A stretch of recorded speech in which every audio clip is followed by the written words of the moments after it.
उत्तर भारत के एक छोटे से गांव नरगोटा की एक सुनसान पहाड़ी पर एक पुरानी हवेली स्थित थी। चारों ओर से झाड़ियों और वीरान पेड़ों से घिरी यह हवेली कई वर्षों से वीरान पड़ी थी। गांव के बुजुर्ग इसे शापित जगह मानते थे और कोई भी उसके पास जाने की हिम्मत नहीं करता था। कहते हैं वहां जो भी गया वापस नहीं आया। राजवीर चौहान 35 साल का एक पुरातत्व विशेषज्ञ दिल्ली के एक प्रतिष्ठित विश्वविद्यालय में प्रोफेसर था। उसे प्राचीन इमारतों और उनसे जुड़ी लोककथाओं में विशेष रुचि थी। एक दिन उसे एक पुरानी किताब हाथ लगी जिसमें नरगोटा की हवेली का जिक्र था, जिस हवेली में वक्त हार गया और आत्मा ने वक्त के साथ सौदा कर लिया। राजवीर को कुछ तो अजीब लगा। किताब में हवेली की लोकेशन और कुछ चित्र बने हुए थे जिनमें एक जगह "पलट कर मत देखना" लाल स्याही में लिखा था। उसकी जिज्ञासा बढ़ गई। राजवीर ने अपने 3 साथियों को बुलाया। नैना शर्मा जो इतिहास की छात्रा हैं जिसकी उम्र 28 साल है, वो साहसी और तेज दिमाग की छात्रा हैं। दूसरा है राहुल कपूर जो फोटोग्राफर हैं जिसकी उम्र 30 साल है लेकिन वो डरपोक और जिज्ञासु हैं। तीसरा है अविनाश राठौर जो लोककथा विशेषज्ञ हैं जिसकी उम्र 38 साल है लेकिन वो थोड़ा अंधविश्वासी हैं। सभी ने मिलकर नरगोटा गांव की ओर यात्रा शुरू की। जैसे ही वे गांव के पास पहुंचे मौसम अचानक बदल गया। आसमान पर काले बादल छा गए और हवाएं तेज होने लगीं। गांव में प्रवेश करते ही राजवीर ने देखा कि लोग उन्हें अजीब नजरों से घूर रहे थे। गांव का मुखिया भैरों सिंह, एक बूढ़ा मगर तेज नजर वाला आदमी, पास आया और बोला, हवेली की तरफ जाने का इरादा है। वहां मौत है बेटे, मौत। राजवीर मुस्कुराया, हम केवल रिसर्च के लिए आए हैं बाबा। भैरों सिंह ने उन्हें चेताया, वो हवेली एक आत्मा की कैद है, रात होते ही सब बदल जाता है। अगर गए तो सूरज के साथ वापसी की उम्मीद मत रखना। अगले दिन सुबह सभी हवेली की ओर निकल पड़े। रास्ता बहुत पुराना, टूट फूट वाला और डरावना था। 30 मिनट की चढ़ाई के बाद वे हवेली के मुख्य द्वार पर पहुंचे। हवेली इतनी बड़ी थी कि उसकी ऊंचाई आसमान को छूती लग रही थी। दीवारों पर काई और खून जैसे धब्बे थे। दरवाजे पर एक धातु की पट्टी जंग खाकर आधी लटक रही थी जिस पर लिखा था, ये हवेली अब इंसानों की नहीं रही। राजवीर ने दरवाजा धकेला। एक भयानक आवाज के साथ दरवाजा खुला, जैसे किसी ने अंदर से जोर से धक्का दिया हो। सभी के रोंगटे खड़े हो गए। हवेली के अंदर चारों ओर धूल, टूटे फर्नीचर और दीवारों पर अजीब आकृतियां बनी थीं। एक बड़ा सा झूमर छत से लटक रहा था और हर कदम पर फर्श चरमराता था। अचानक राहुल चिल्लाया, किसी ने मेरी पीठ पर हाथ रखा। लेकिन पीछे कोई नहीं था। तभी नैना की नज़र फर्श पर खून के सूखे निशान पर गई जो एक कमरे की ओर जा रहा था। सभी धीरे धीरे उस ओर बढ़े। कमरे में प्रवेश करते ही एक अजीब सी सर्दी ने उन्हें घेर लिया। एक दीवार पर किसी औरत की बड़ी सी तस्वीर थी जिसके नीचे लिखा था, रानी गौहर जिसने अपने प्रेमी के साथ मौत को चूमा मगर आत्मा को न छोड़ा। अविनाश ने वही तस्वीर अपनी डायरी में नोट की और बोला, गौहर नाम की रानी इस हवेली में रहती थी। कहते हैं उसने यहाँ आत्महत्या नहीं की बल्कि किसी तांत्रिक विधि से खुद को हवेली में बांध दिया। उसका प्रेमी धोखा दे बैठा था। राजवीर को अब एहसास होने लगा था कि ये जगह सिर्फ भूतिया नहीं बल्कि किसी बहुत बड़े रहस्य से जुड़ी है। रात को सभी ने हवेली के एक बड़े हॉल में डेरा जमाया। खाना खाकर सभी सोने की कोशिश कर रहे थे। तभी आधी रात को एक अजीब सी आवाज़ आई, किलकिलाहट जैसी, जैसे कोई औरत हंस रही हो। राहुल फिर से डर गया। नैना उठकर खिड़की की तरफ गई। बाहर कुछ भी नहीं दिखा, पर दरवाज़ा अचानक खुद ब खुद बंद हो गया। सभी सहम गए। तभी हवेली की दीवारें जैसे कांपने लगीं। झूमर खुद ब खुद घूमने लगा और उस तस्वीर वाली दीवार पर खून से लिखा दिखा, तुम सब मरोगे। राजवीर ने वहीं से तस्वीर हटाकर देखा। पीछे एक दराज में एक पुराना पांडुलिपि जैसा दस्तावेज छिपा था जिस पर लिखा था, जो मेरी कहानी जानेगा वो मेरी आत्मा से बंध जाएगा। हवेली में रात गहराती जा रही थी। चारों ने उस बड़े हॉल में एक कोना ढूंढा जहां उन्होंने सोने का इंतजाम किया था। झूमर की हल्की सी खड़खड़ाहट, दीवारों पर चलती परछाइयां और बाहर की हवाओं की सीटी जैसी आवाजें माहौल को और डरावना बना रही थीं। राजवीर अब भी उस दस्तावेज को पढ़ने में लगा था। उसमें कुछ अजीब संकेत थे, जैसे 7वां दरवाज़ा खोलेगा अतीत की मृत्यु, जहां प्यार छूटा वहीं जीवन रुका। नैना ने दस्तावेज की ओर इशारा करते हुए कहा, राज, ये हवेली सिर्फ भूतिया नहीं है, ये किसी टोटके या बलिदान से जुड़ी है। राजवीर ने सिर हिलाया, हाँ, और शायद रानी गौहर ने खुद को मरने से पहले किसी विधि से इस हवेली से जोड़ा है। तभी अचानक दरवाज़ा अपने आप जोर से बंद हो गया। सभी चौंक गए। राहुल, जो कैमरा लिए हुए था, डर के मारे चिल्ला पड़ा, मैंने किसी को पर्दे के पीछे देखा, किसी औरत को। नैना तुरंत उठी और टॉर्च लेकर पर्दे की ओर बढ़ी, लेकिन वहां कुछ नहीं था, सिर्फ सड़ी हुई मिट्टी और एक टूटा आईना। अविनाश ने डरते हुए कहा, हमें यहाँ रात नहीं बितानी चाहिए थी। आधी रात बीत चुकी थी। हवेली के चारों ओर अजीब सी चुप्पी थी, जैसे सब कुछ थम गया हो। फिर अचानक हवेली की छत से धीरे धीरे किसी के कदमों की आवाज़ आने लगी। टक टक टक। चारों ने एक दूसरे की तरफ देखा। किसी की हिम्मत नहीं थी ऊपर जाने की, लेकिन राजवीर ने कहा, अगर हम सच्चाई जानना चाहते हैं तो पीछे नहीं हट सकते। वे चारों धीरे धीरे सीढ़ियों से ऊपर की ओर बढ़े। हर कदम पर लकड़ी की सीढ़ियां चटकती जा रही थीं। ऊपर पहुंचते ही उन्होंने देखा एक कमरा जिसकी दीवारों पर काले कपड़े टंगे थे और बीच में एक पुराना पालना पालना खुद ब खुद झूल रहा था। राजवीर ने कैमरा ऑन किया, लेकिन जैसे ही उसने पालने के पास कदम रखा पालना जोर से रुक गया। तभी एक औरत की कराहने की आवाज़ आई, क्यों लौट आए? मैंने तो सब कुछ खत्म कर दिया था। वे सब स्तब्ध रह गए। कमरे में एक बड़ा आईना था, मगर उसमें किसी का भी प्रतिबिंब साफ नहीं दिख रहा था, जैसे उसकी सतह धुंधली हो और किसी दूसरी दुनिया से जुड़ी हो। नैना ने पास जाकर आईने को छुआ और अचानक वो जोर से पीछे गिर पड़ी। आईने में किसी औरत की आंखें चमक रही थीं, जो कह रही थी, मुझे धोखा दिया गया, मैं अब कभी मुक्त नहीं हो पाऊंगी। आईने की दरारों से लाल धुआं बाहर निकल रहा था। अविनाश ने फुसफुसाकर कहा, यह आत्मा अब जाग चुकी है और अब यह हवेली हमसे भी नहीं छूटेगी। हड़बड़ा कर वे चारों नीचे लौटे, लेकिन अब तक हवेली बदल चुकी थी।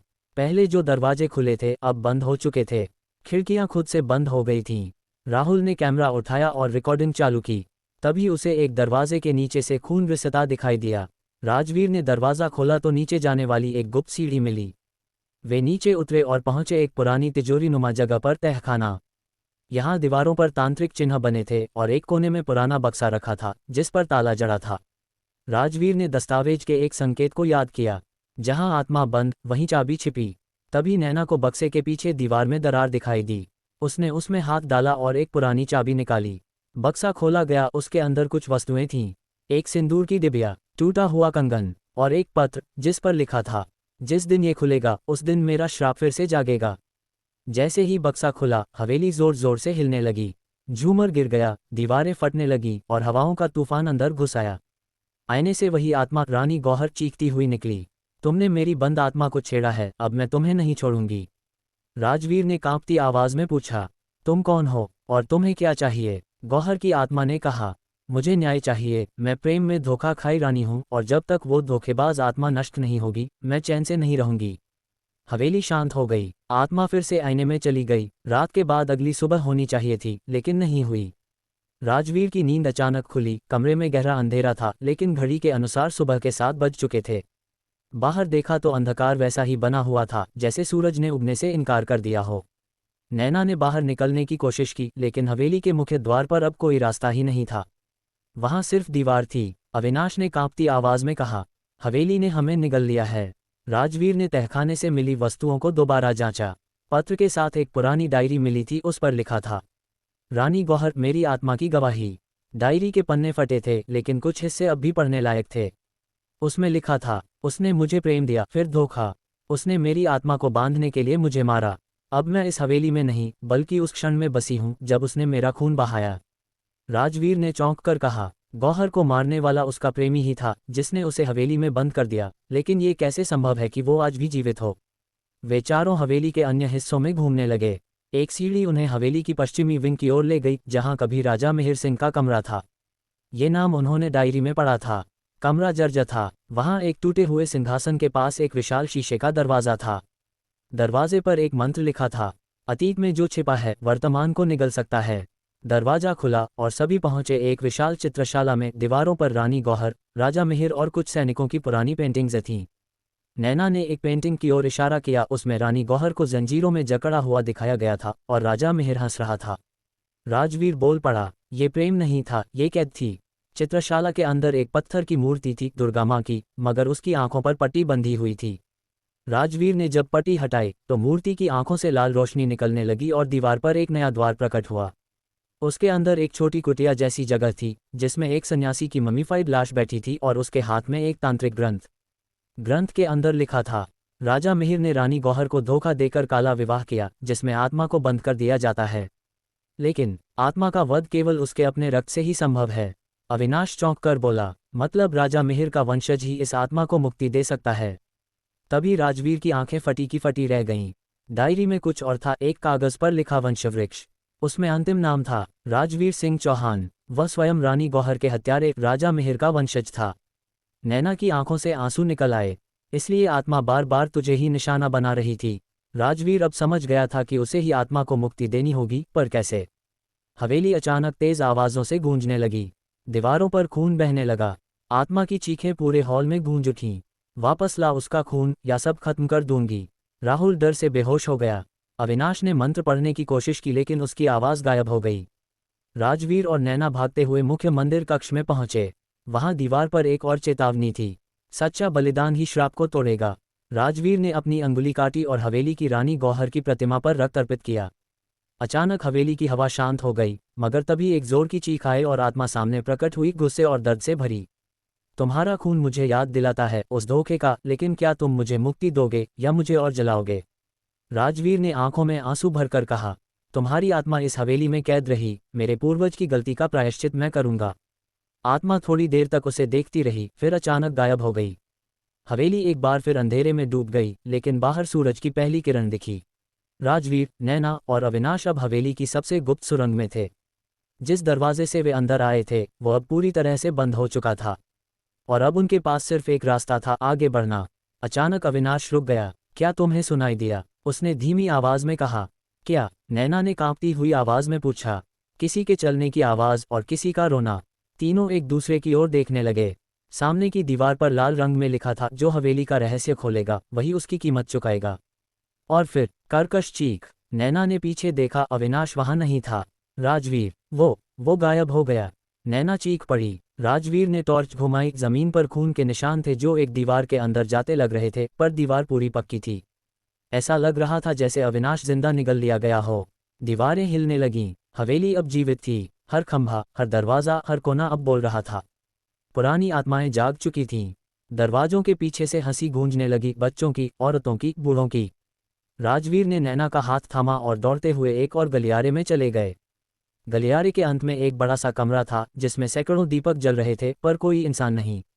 केंद्र में एक चिता सजी थी और उस पर अविनाश का शव पड़ा था।